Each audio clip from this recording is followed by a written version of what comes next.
Michael Burry from The Big Short, remember that guy that shorted the crap out of the market in 2007 during the housing collapse or the credit crisis?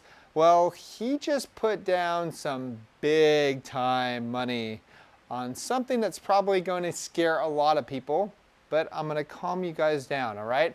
I have some other information too, but first, like and subscribe and check us down below if you want to see our portfolio, all the microcaps that we've been getting into, and much more. We've been doing fantastic.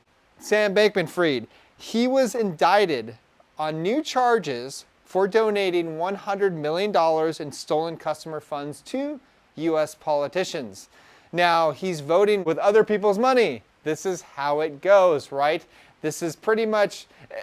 Don't just look at Sam Bankman-Fried, look at every single member of Congress. They're just a bunch of scumbags that will just use other people's money and they don't give a crap about you.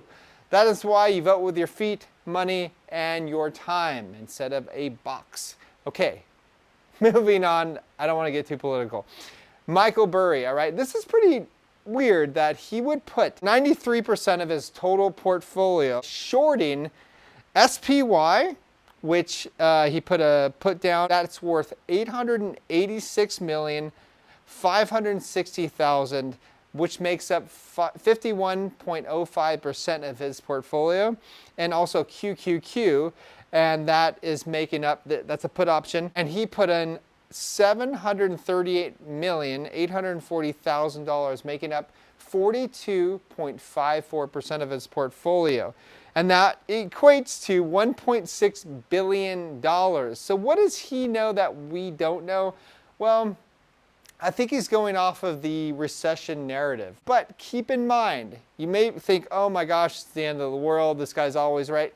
Not really, because last time he shorted the market, he lost.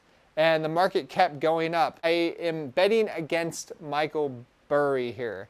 And I don't think the market is going to collapse. I think the Fed is going to be done raising rates soon, and I think I already know the currency printer is going overdrive right now, and I've been saying for over about 8 months now that this year would be the year where you would see more currency printing than ever before. And if you want to hear the last couple videos that I've done, you'd understand that is coming true. Now let's go on to Jameson Lopp. All right, I would definitely recommend following this OG in this space. He's been around for a long time, and he is a cypherpunk. This guy is the man. All right, he says total gross external debt of the United States is 25 trillion. M2 money supply is 21 trillion. If the US were to print its way out of debt, as some economists have hand-waved, how much would the US dollar value crash?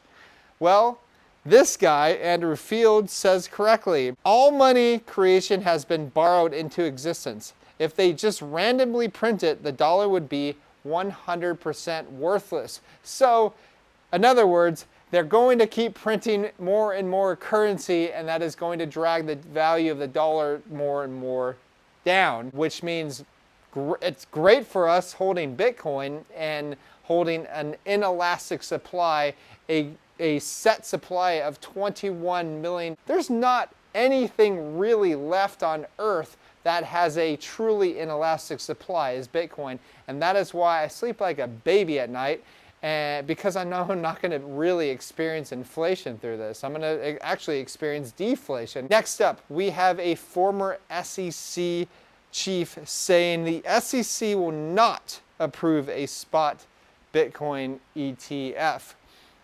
Why would he say this? Well, keep in mind that because he's a former SEC chief, these people want to confuse the public. They want to confuse the markets. They want to make sure that there's lots of volatility, that they can swing the markets up and down. They want to make sure that there is uncertainty in the market. That is the whole job almost of the SEC, by providing zero regulation framework for crypto. So this is what is going to be happening more and more. But I think that, and I've been telling everybody for a while now, that this Bitcoin ETF, BlackRock owns the SEC. I say this over and over again. I'm going to nail it in your head.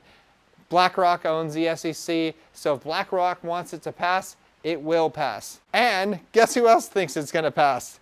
$779 billion asset manager AB Bernstein says the approval odds of a spot Bitcoin ETF has risen. Yes, I think everybody's kind of knowing it's going to pass. And lastly, if it doesn't pass, this is going to be another nail in the US coffin, because people are going to move overseas when it comes to anything financial, anything economic-wise, and financial freedom, essentially. And also, so are the BRICS as well.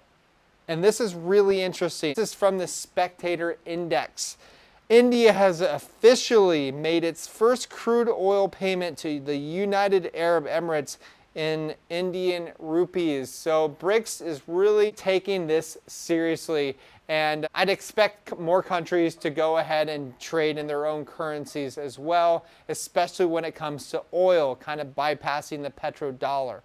Anyways, that is good news for us because we are in Bitcoin. If you've been following us, you should sleep like a baby, or not a baby because you'd be sleeping and you'd be crying all night, but like a log. All right, talk to you guys soon. Bye-bye.